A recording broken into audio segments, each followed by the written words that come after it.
네, 시원하게 좋습니다. 예. 하여튼 뭐 선거 지나지도 한 일주일 좀 지났고요. 또 다음 주까지 취임식까지 또 한 뭐 일주일여 남았는데 이번 주까지 이제 뭐 업무 파악도 좀 하고 다음 주 초까지면 또 이번에 그 7, 8, 9가 뭐 이번에 신임 당선 시장군수들도 정부에서는 연찬회가 있어요.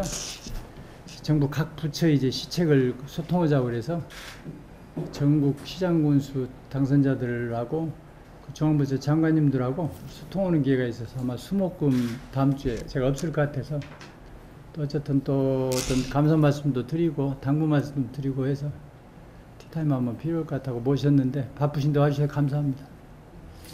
그리고 제가 하여튼 군수하는 저는 언론하고 소통하는 것이 굉장히 중요하다고 인식을 하고 있습니다. 국민하고 군수가 소통을 자주 해서 뭐 국민들 목소리를 들어야 되잖아요. 제가 또 국민 속으로 들어가는 또 서민 군수 되겠다고 지금 선언을 했기 때문에 제가 또 시간 되는 한 앞으로도 계속 정기적으로 언론하고도 소통도 하고 또 하여튼 건전은 이렇게 비판해 주시는 건 적극 받으려고 합니다. 그리고 지금 군민들 직접 소통도 제가 지금 자유 게시판 같은 데도 실명 계정이기 때문에 지금 막혀 있잖아요. 그걸 좀 지금 현재 상황은 좀 터좁고 합니다. 그래서 실명 게시를 원칙으로 하되 또 필요한 분들 군청에 좀 나쁜 얘기도 하고 욕도 하고 싶은 분은 실명을 하기 싫잖아요.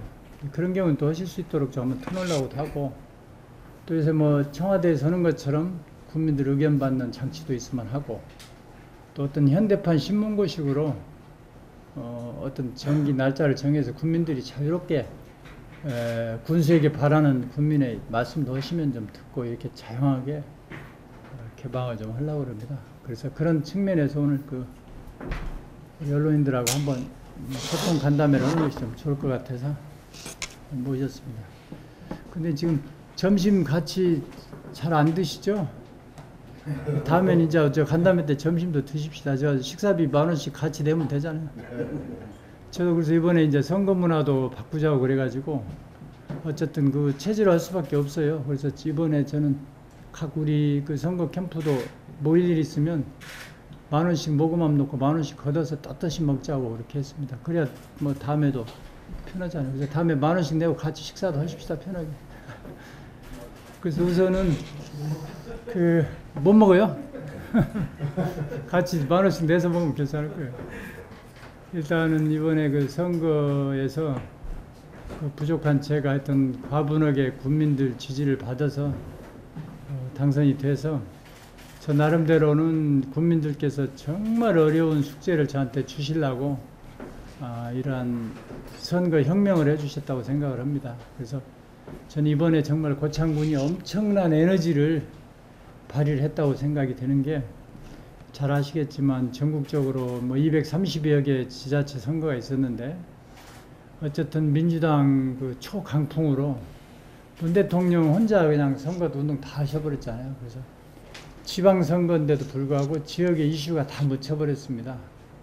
그럼에도 불구하고 우리 고창 국민들께서 아주 그런 당 보지 않고 또 이런 새로운 인물 위주, 정책 위주 선택을 해주셔서 저 개인적으로도 한없이 감사하고 뭐 고마운 일인데 군민들의 그 선거, 투표에 대한 문화가 바뀐 것 같아서 이게 정말 대한민국 고창시대로 가는 그 첫 에너지다 이런 생각이 들어서 가는 데마다 제가 우리 국민들의 승리고 위대한 민심의 승리고 또 사람이 그 돈을 이기는 시대가 열리는 개막이고 또 정신이 물질을 이기는 시대가 개막됐다.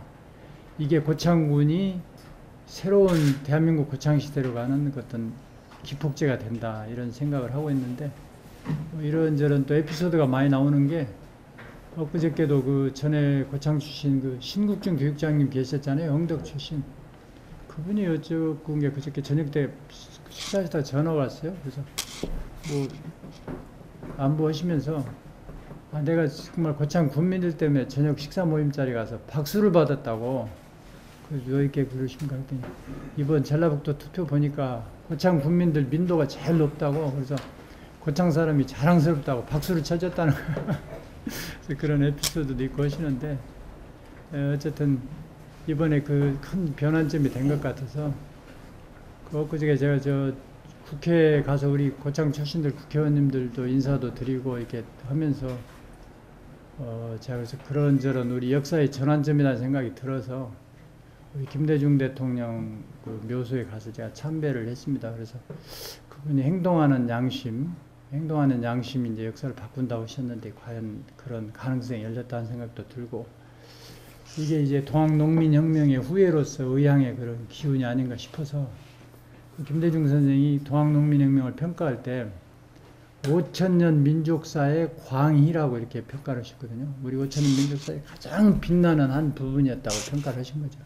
아래로부터 혁명, 민중혁명이 된 거기 때문에 그래서 그런 의미가 있는 것 같아서 제가 박명록에다도 그렇게 보고를 드렸습니다. 하여튼 우리 선생님께서 5천년 민족사의 광희라고 평가해 주신 대로 우리 고창 동학의 후예께서 정말 선거혁명을 이뤄서 앞으로 열심히 일하겠다고 다짐을 좀 하고 왔는데 이제 이렇게 국민들께서 큰 신임을 주신 만큼 저도 막중한 그런 책임감을 가지고 있습니다. 그래서 저 나름대로는 저는 욕심이 아무것도 없습니다. 아시다시피 저는 이제 공무원 연금을 받으니까 저하고 안 식구고 둘이 그걸로 먹고 살면 되고 더 이상의 저는 무료욕은 없습니다. 돈 아껴서 쓰고 뭐 검속에 사는 재주가 있으니까. 그리고 또 명예로 치더라도 제가 중앙부처 도청 뭐 일선에 있으면서 뭐 고위공무원까지도 해봤고 이런저런 자리에 있어봤기 때문에 군수라는 자리로 더 뭐 명예스럽게 뭘 할 것도 없는 것 같고 그래서 제가 바라는 것은 제가 한 40여 년 동안 저같이 이제 중앙부처 또 광역정부인 도청 일선 시군 기초정부, 광역정부, 중앙정부 다 겪어봤고 또 제가 구급 현장 공무원부터 시작해가지고 뭐 고위공무원까지 끝에까지 다 해봤기 때문에 거기서 얻었던 여러 가지 그 행정 노하우랄지 또 성공 또 실패 사례들을 또 새로운 그런 시대의 요구들을 우리 후배 공무원들한테 다 물려줘가지고 제가 도청에서 있을 때 평가하기로는 14개 시군 그 공무원들 중에서 고창군 공무원들이 제일 수준이 높습니다. 일을 잘해요. 어떤 여건만 만들어주면 잘할 수 있는 여건이 있기 때문에 우리 공무원들을 키워서 군수가 누가 되든지 유기상해가 뭐 군수를 몇 년을 할지는 모르겠지만은 언제까지 유기상해가 군수를 하든 군수를 끝내고 가더라도 누가 후임 군수가 오든 우리 군청의 아주 주역인 공무원들이 고창 행정을 끌고 갈 수 있도록 또 군청 외에도 바깥에 우리 인재를 많이 키워가지고 지금 민간 차원에서도 고창의 인재들이 일해야 할 분들이 자기 자리에 가서 적소적재에 가서 일할 수 있는 이런 사람 키우기를 좀 주력해서 했으면 좋겠다. 그래서 결국 사람이 고창을 갖고 갈 거다 이런 생각을 저는 가지고 있습니다. 그래서 저는 사람이 제일 중요하다고 생각하고 또 제가 나이 먹을수록 그게 실증됩니다. 그래서 사람은 한 번 키우면 영원히 쓸 수가 있고 지금 국가예산도 그러잖아요. 한 번 따오면 그 사업은 한 번 쓰면 소진되는데 사람을 한 번 쓰면 계속 쓸 수가 있고 또 사람을 키울수록 영향력이 커집니다. 예를 들면 국회의원들도 초선 의원들 10명보다는 삼선 의원들 1명이 훨씬 세거든요. 그 당이랄지 정부에 미치는 영향력이 그런 걸 보면은 인재 육성하는 게 제일 기본이다 이런 생각이 좀 들습니다. 그래서 그런 일들을 좀 실컷 보이지 않지만은 고창을 살려나갈 그런 동력이랄지 환경을 만들고 싶습니다. 그래서 제가 꼭 문화로서 만들고 싶은 것이 이제 고창 군청에서 열심히 일하고 열정을 갖고 성실하고 성과를 내는 공무원들이 성공하는 고창 군청을 만들자. 지금 과거의 여러 가지 부정적인 얘기처럼 돈으로 배경으로 인사를 하고 출세하는 시대는 완전히 끝내자. 그래서 요새 제가 당선되고 나니까 뭐 여러 가지 뭐 이런저런 얘기 있는 중에 유기상에도 이제 측근들이 뭐 바로원에 측근 정치를 하네 뭐 이런 얘기들이 있는 것 같아요. 근데 그게 이제 과거의 잣대로 보는 거고 저는 그렇게 안 할 겁니다. 제가 또 그렇게 호락호락 휘둘릴 수 있는 사람도 아니고 제가 이 선거 과정에서도 제가 빚이 전혀 없습니다. 내가 누구한테 또 빚지지 않을게. 여러분들 아시다시피 누구한테도 뭐 사업자든 누구든 누구한테도 빚지지 않았기 때문에 제가 소신껏 할 수 있습니다. 그래서 아시다시피 제가 선거문화 바꾸기 위해서 펀드를 10,000원씩을 모집을 해서 그 돈으로 선거 치렀습니다. 제 운동화 12컬레 가지고 지금 선거한 겁니다. 그래서 누구도 제가 빚지지 않았기 때문에 아까 그런 부분에서 당당합니다. 그래서 제가 인사청탁을 좀 근절시켜 보려 합니다. 그래서 이 부분은 우리 언론인들도 좀 많이 협조를 좀 해주셔서 결국에는 누구 한 사람을 청탁을 받아가지고 승진을 시키면 이 조직이 망가집니다. 누가 일하겠습니까? 뭐 청탁받고 누가 낙하산으로 와서 승진하고 잘 가면. 그래서 공무원들이 다 압니다. 누가 승진해야 될지, 누가 열심히 했는지, 누가 고생했는지, 능력자인지. 그런 사람들이 승진하고 발전해야 이 조직이 사기가 생기잖아요. 그래서 제가 이제 측근 기준을 그렇게 정했습니다. 뭐 우리 고창 군민들 모두가 다 제 측근이고 군청 직원들 다 측근인데 열심히 일하는 사람, 열정을 갖고 일하는 사람, 성실한 사람, 정의로운 사람, 바르게 뭘 하자는 사람은 다 제 측근입니다. 그래서 제가 이제 군청 직원들한테도 여러 번 제가 교육을 시키는데 아까 뭐 돈으로, 배경으로, 청탁으로 뭐 문제를 해결해야겠다는 사람은 저는 절대로 측근으로 사양을 하려고 합니다. 그런 측근. 그리고 이제 고창 군청 공무원들한테도 제가 열심히 일하고 열정을 갖고 성실하게 일하면서 성과를 내고 실적을 내는 사람이 성공하는 고창 군청을 보장해 드리겠다.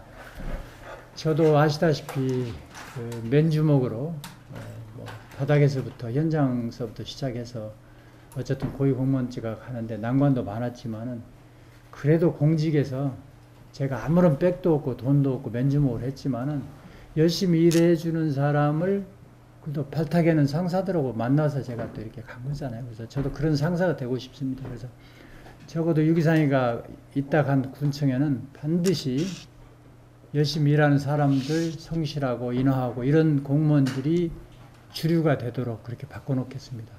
이제 마찬가지로 우리 군민 전체한테도 제가 그런 표준을 제시를 했습니다. 그래서 군민들도 군청에 군수한테 요구를 해야 될 것이 나한테 이익이 되는 것, 나한테 도움이 되는 것, 그러면서 고창 군 전체 발전에 도움이 되는 것, 고창 군민한테 이익이 되는 것은 요구를 하십시오.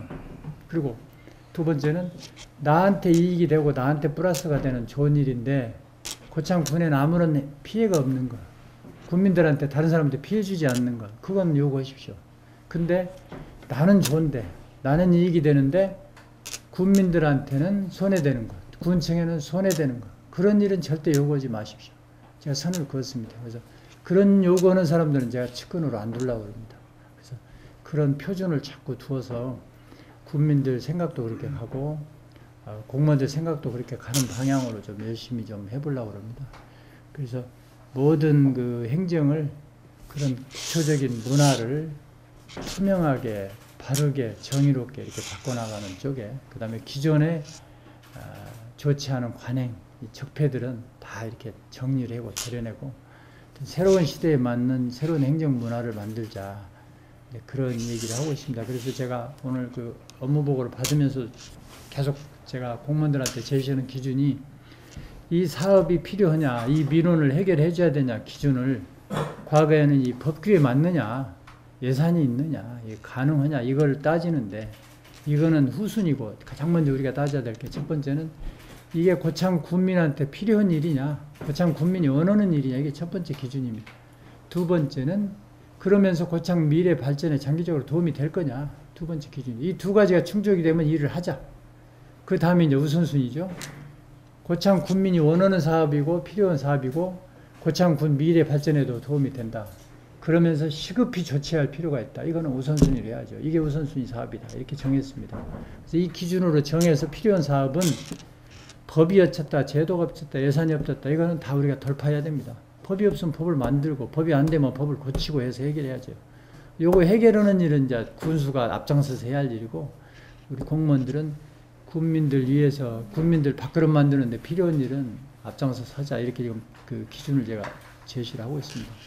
마찬가지로 이제 국민들한테도 아까 말씀하신 것처럼 나도 좋은 일 해야 되지만 내가 좋은 일이 국민들한테 피해 주는 일을 하자고 하면 안 되잖아요. 그래서 같이 가는 그런 문화를 좀 만들어갈 것 같고, 제 공약을 이제 여러분 보셨겠지만은 제가 우선 정한 것은 우리 한국에서 첫 번째 수도가 있었던 땅이 고창입니다. 우리 선사시대, 우리 거성문화시대에 단연코 고창이 세계 최고 문명이 있었잖아요. 그래서 저는 우리 대한민국 첫 번째 수도가 있었던 데가 우리 고창이라. 한반도 첫 수도가 우리 고창에 있었잖아요. 어쨌든 고인돌 시대 세계 최고의 문명이 이 땅에 있었고, 유럽의 거성문화보다는 비교 없을 만큼 품격이 높습니다. 그리고 마한 시대까지도 확실히 우리가 수도였거든요. 지금 봉동님 마한 왕릉을 보면은 분명한 증거들이 있죠. 그때도 그 마한 왕릉이 단순하게 우리 마한의 수도가 아니라 중국하고 일본하고 이 서해안 루트를 통해서, 서해안 지중해를 통해서, 인천강 이 백기를 통해서 엄청나게 물류가 있었다는 것까지 알 수가 있습니다. 그래서 우리 이 땅에서 그 조상들이 했던 일을 이 시대에 우리가 왜 못할 거냐, 그런 기백을 갖고 가자. 그래서 저는 천하 제1강산 고창, 대한민국 고창 시대에 이걸 우리가 비전으로 갖고 가자 이렇게 좀 내놨고, 그 군정 지표 부분은 조금 좀 그런 뜻하고 좀 다듬어서 내가 고창에 100년, 1000년 먹을 거리를 지금 2개 만들려고 그러는데, 그 큰 솥이 농업생명식품산업이라는 솥단지 하나하고 문화관광도시라는 솥단지입니다. 그런데 제가 여러 가지 제 상식으로 보면 농업생명산업은 영원한 산업입니다. 불경기가 없고 사양이 절대 안 되는 산업입니다. 지금 자동차하고 IT가 지금 세계 시장의 주류라고 보는데, 딱 뒤집어 보면은 식품이 IT나 자동차보다 시장 규모도 3배나 큽니다. 그런데 IT나 자동차는 20, 30년 후면 소멸할 겁니다. 다른 기술로 대체가 될 겁니다. 근데 식품은 인류가 사는 한 영원히 존재합니다. 그 소득이 높을수록 비싼 건 먹고 좋은 건 먹잖아요. 그래서 이거를 하나 만들어내는데 지금 농산물 유통 경쟁이 심하기 때문에 굉장히 어렵습니다. 경쟁이 심하고. 근데 우리 고창은 가능하다고 저는 보는 거예요. 그래서 이렇게 뚫어가지고 어렵지만 고창 식품 브랜드를 하나 만들면, 유럽의 발사믹 식초라는 그 브랜드 하나 가지고 대대손손 먹고 살잖아요. 그것만 해갖고도. 일본 같은 데도 제가 있었던 가고시마에도 그 현미 가지고 담근 양조 식초, 쌀 식초, 현미 식초가 오래 두면 이게 까매지거든요. 그게 흑초라고 그러잖아요. 이 식초는 오래 둘수록 부가 가치가 커져요. 제곱으로 늘어납니다. 그 옛날 항아리에다가 쌀로 담근 그 식초, 그게 일본에서 제일 유명한 브랜드예요. 가고시마 흑초라고 해야죠. 그거 하나로 그 동네는 계속 자자손손 먹고 살아요. 그 브랜드. 그래서 우리가 어렵지만 고창에 그런 식품 브랜드를 만들어내면 한국의 가장 비싼 거 사먹는 부자들이 사먹게 되고, 제가 이번 조직 개편에서 수출 농업 팀도 지금 만들려고 합니다. 그래서 우리 농업이 장기적으로는 우리 고창 농산물 수출 유망합니다. 중국 1% 부자들 식탁만 공략해도 고창 것 안전하다, 생물권 보전지역이다, 좋다, 안전하다, 뭐 군수가 보증한다, 이런 것만 되면 중국 부자들 얼마든지 비싸게 가져갈 수 있을 겁니다. 어렵죠? 근데 길만 뚫으면 되거든요. 그래서 저는 그래서 이 식품산업으로 하게 되면은 농업수산축산업이 다 삽니다. 지금 무배추 다 값싸다고 버리고, 지금 양파 싸다고 지금 버리려고 하잖아요. 이거 가져다가 가공만 해놓으면, 양파 식초 만들어 놓으면 세월이, 지금 안 팔려도 세월이 갈수록 부가가치가 커지잖아요. 그래서 제가 식품을 하면은 1차 산업이 다 살아납니다. 그래서 제가 우선 고수 산단에도 식품산업부터 시작하면 농업이 살아나거든요. 그게 이제 제가 말하는 농업생명식품산업이라는 솥단지고, 또 하나 솥단지가 이제 우리가 잘할 수 있는 문화관광이죠. 문화관광도 지금 농촌관광 전문가들도 많이 있고 현장에 준비가 되어 있더라고요. 이 돼 있는 것을 군에서 다 엮어서 할 수 있는 것부터 해나가고, 특히 이제 먹을거리 같은 것도 우리 고창에 660개 요식업소 음식점이 있는데 그 중에서 관광객들이 선호해서 또 찾고 오는 집이 몇 집이나 될까. 그래서 그런 스토리가 있고 관광객이 저절로 2번, 3번 찾아오는 음식점을 몇 개만 만들면, 면단이 하나씩만 있다고 그러면 큰 자원이 되잖아요. 그래서 이것도 제가 2가지나 하여튼 군수가 발벗고 나서서 만들려고 합니다. 그래서 제가 생각에는 이 두 가지 솥단지를 제대로 걸어놓으면 100년, 1000년이 갈 수 있는 산업입니다. 이 두 가지는 불멸의 산업이거든요.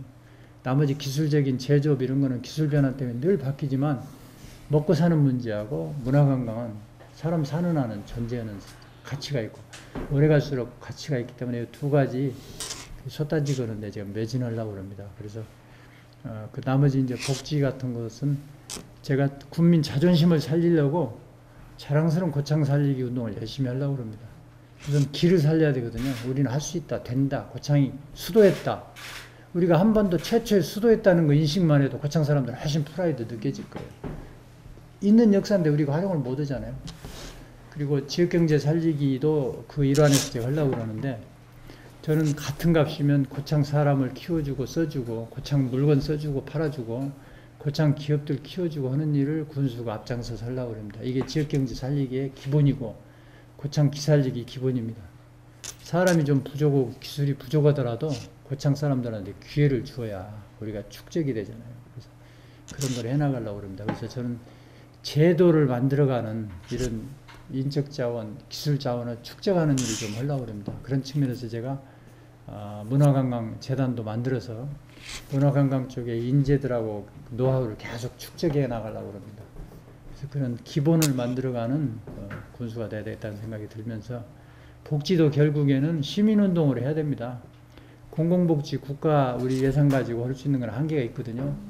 차상이랄지 그늘진 곳을 채우는 것은 민간의 나눔과 봉사 기부 운동으로 가야 됩니다. 그래서 나눔과 봉사 기부의 천국을 고창을 만들어야 되겠다는 생각이 드는 게 우리가 저도 없지만은 조금씩 남을 도와주면 기분 좋고 자존감이 올라가잖아요. 그래서 국민들이 그런 나눔 봉사 기부 운동을 하면 국민 행복 지수가 굉장히 높아지면서 사회가 이렇게 전반적으로 함께 상생하는 분위기가 됩니다. 그래서 경제도 아까 상생 경제로 가자. 손잡고 같이 가자. 그래서 행정도 저는 고창식으로 지금 울력 행정이라고 제가 했습니다. 행정 혼자, 군수 혼자 가는 행정은 이제 다 저물었습니다. 그래서 현장하고 농민 문제 같으면 농민들 같이 전문가들 이렇게 같이 가는 행정을 가야 되기 때문에 소통하고 협력하는 울력 행정 가자 이런 제가 큰 방향을 정해서 가려고 그러는데 저는 하여튼 사심 없이 하여튼 자나깨나 고창 발전을 위해서 일만 하다 하여튼 열심히 일하고 또 고창서 죽어서 묻혀서 하여튼 박수 받고 가는 군수, 손가락질 안 받고 가는 군수가 되기 위해서 끊임없이 저도 성찰하고 또 제 주위도 하여튼 칼날같이 추상같이 다스려서 그런 일이 좀 없도록 그렇게 가려고 그러는데 우리 언론에서 좀 많이 좀 도와주셔야 됩니다. 그래서 특히 이제 초창기 7월 1일부터 제가 그 대개혁 장정을 해나갈 텐데 그러다 보면은 기존의 어떤 기득권이랄지 이런 쪽에 여러 가지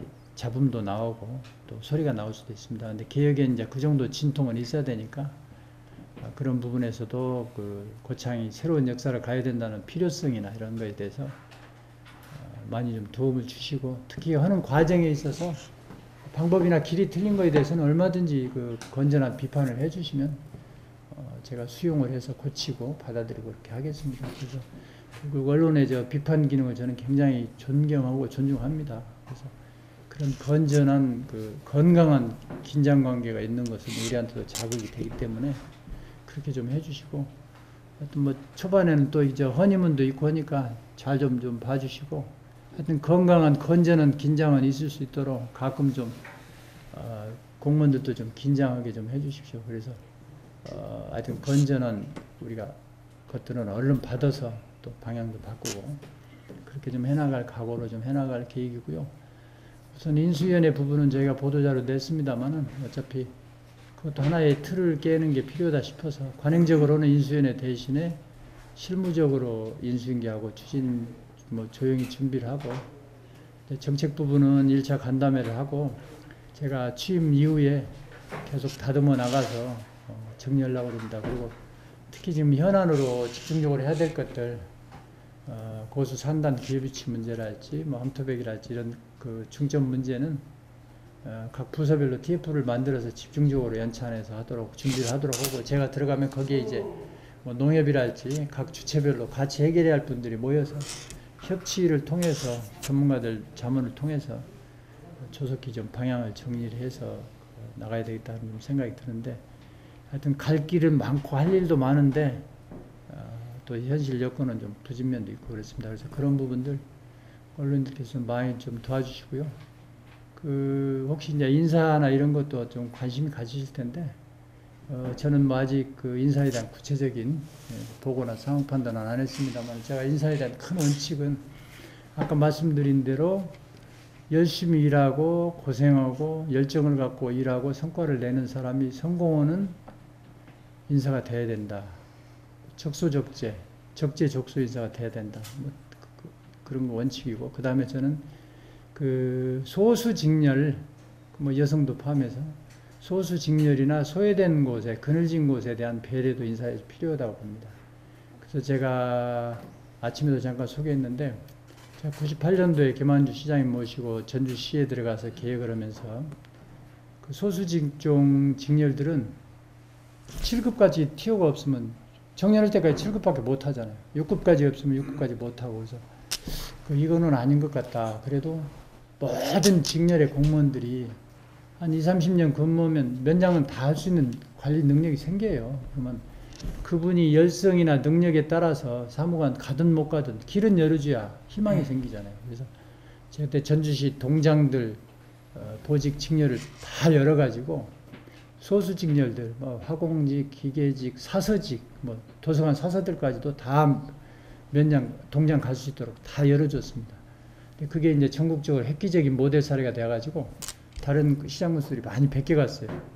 지금 고창도 아마 상당히 많이 열렸을 거예요. 근데 지금도 제가 생각하기에는 행정직 중심으로 모든 직제나 조직 개편이 되기 때문에 군수가 이 소수직종들 적극 배려할 필요가 있습니다. 저는 그래서 제가 들어가서 아직 상황 판단 안 했는데 열 수 있으면 최대한 직렬 면장들 직위 보직위를 열어서 소수직렬도 적어도 내가 열심히 노력하면 면장까지는 갈 수 있다는 희망을 줄 수 있게끔 제도적으로 최대한 열어주려고 합니다. 그리고 결국 여성 간부랄지 이런 부분도 지금 절대 여성들이 부족하잖아요.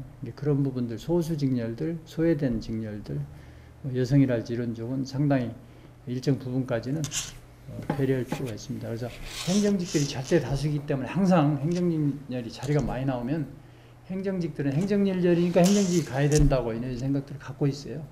그런 거를 적절하게 균형을 잡아주는 것도 군수가 할 일이다. 그래서 소수직 배려를 좀 하려고 합니다. 그거는 이런 식으로 하면 되거든요. 그 각 직렬별로 평균 승진 소연 연수가 있잖아요. 그걸 비교해보면 어느 직렬이 가장 정체되어 있는가 알 수 있거든요. 그 가장 정체된 직렬을 좀 풀어줘야죠. 그 다음에 이제 시설직 같은 경우는 같은 시설직이지만 토목이니 건축이니 지적인 또 적당히 할 일이 있잖아요. 그분도 좀 비례가 맞아야지 그 비례가 역전되면 나중에 그 관리에 상당히 힘들습니다. 그래서 균형을 맞추는 조화롭게 균형을 맞추는 그런 역할을 제가 좀 하려고 그러고 하여튼 원칙대로는 저는 하여튼 절대 외부에 누구 얘기 듣고 인사 절대 안 합니다. 그래서 그 대신에 공무원들이 다 인사 애로가 있잖아요. 그래서 그것은 제가 권장하는 것은 자기 팀장을 통해서 과장한테, 부군수한테, 군수한테 인사 고충 처리 요구 건의하는 것은 환영입니다. 근데 그것을 밖에서 부탁해가지고 청탁하는 것은 반드시 공개해서 제가 처음부터 끝내려고 합니다. 그래서 제가 공무원들한테도 메시지를 제가 보내는데 혹시 저를 모르고 청탁해 놓은 사람은 빨리 회수시키라고 지금 해놨습니다. 하는가 안 하는가 이제 보면 됩니다. 제가 익사시 부시장 할 적에 이미 저는 전국 최초로 인사청탁자를 4명을 제가 공개를 했습니다. 그래가지고 저 있는 동안에 제가 청탁 안 받고 잘 했습니다. 그래서 이번에 그 문화를 좀 바꾸려고 하니까 그것도 좀 협조를 해주시고, 그 다음에 이번 인사 소요에 대해서는 제가 뭐 간부들은 조금 아는데 우리 직원들 역량이랄지 인성이랄지 그걸 잘 모릅니다. 그래서 여러 가지 예측 가능한 인사가 되도록 해서 이번 6월 말에는 6월 말 소요에 대해서는 최소한의 업무에 지장 없는 범위에서 인사 범위를 최소한 줄이고 또 바로 제가 직제 개편을 해야 됩니다. 조직 개편 아까 말씀드린 농업, 수산, 축산, 생산부서, 경제부서를 수석국으로 지금 만들기로 했잖아요. 만들고 또 우리가 집중적으로 가기로 한 산업들, 아까 농수산식품, 그 다음에 문화관광 쪽 보강을 좀 해야 됩니다. 그래서 그런 직제 개편을 통해서 정리를 하고 제가 앞으로 향후 6개월 동안 우리 직원들, 간부들 역량 판단을 해가지고 그 역량에 맞게끔 다음 12월 말 인사 때 전체적으로 고르는 인사를 좀 할까 지금 생각을 하는데 아직 구체적으로 뭐 인사 관련해서 검토하고 건의받은 바는 없습니다. 제 철학이 그렇다는 말씀이고요. 저는 인사를 구체적으로 사람 하나하나 이렇게 가지고 인사를 않고 제일 먼저 중요한 게 인사 원칙입니다. 이번 인사에서 아까 말씀드린 것처럼 소수직렬들, 소외된 직렬들, 여성 배려를 하는 원칙을 가져. 그 다음에 가장 고생한 경무부서들, 성과를 낸 사람들, 열성적으로 가는 사람들 이런 순서대로 가자. 그 과정에서 이제 직위나 뭐 서열도 존중하는데 저는 서열이 빠르다고 그래서 나이 먹었다고 해서 그 승진하는 인사는 별로 좋아하지 않습니다. 그래서 그 조직이 살려면은 뭐 일정 부분 그런 것을 필요하다는 사람들도 있는데 기본은 주류는 일 잘하는 사람이 고생한 사람이 성과 내는 사람이 혜택을 받아야 됩니다. 그래서 그 신상 필벌을 엄격하게 해야 이게 조직 기강이 살기 때문에 그렇게 가려고 합니다. 그리고 마침 그럼 7월 그 둘째 주부터 그동안 계속 미뤄가지고 제 취임하자마자 뭐 도청 정기 감사를 받는다고 그래요. 업무 부담도 좀 있고 그래서 제가 업무 파하고 취임 준비하고 오는데 아마 국가에서도 지금 바쁘게 돌아가서 바쁘기 때문에 최소한 우리 청원들한테 부담이 좀 적은 방식으로 해야 되겠다 뭐 이런 생각을 갖고 있습니다.